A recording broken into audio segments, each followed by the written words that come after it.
Hi, I'm here with James Sanchez at the EBC, the Executive Briefing Centre in Redmond. James has just been one of our speakers. So do you want to introduce yourself, who you are, what you do, and we'll start there. Cool. So my name is Jamie Sanchez. I work on special missions on technology team inside of Microsoft. And my focus is in accelerating the 5G and space technologies. I'm really excited about the areas that James speaks in because it's really that emerging technology really pushing out into the future. Listen, one of the things that you spoke to us about was about how we can mine the data of the planet. Do you want to talk a bit about what you were talking about when you said that? Yeah, totally. So we have huge amount of data sets that are like historical information about disasters, about images that we have, things that have happened on the planet.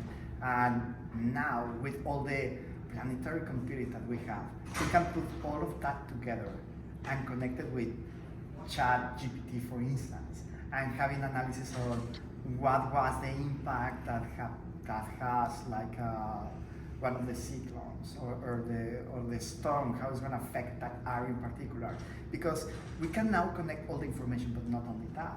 Now we can use the sensors that are on the satellite, and you can create a code that is going to run inside of the satellite and be analyzing all that information.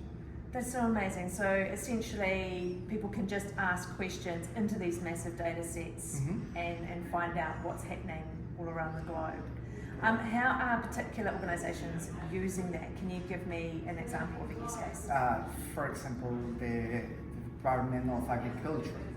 Okay, so they can be analyzing what is the crop expectations, or what are the diseases that they can be seeing that is going to happen in the future, or how can they make some particular areas to grow better. So we can analyze that, and we can use even images in real time that are coming from satellites for doing that. That's so cool. Thank you so much, James. Really appreciate it. Thank you very much for your time.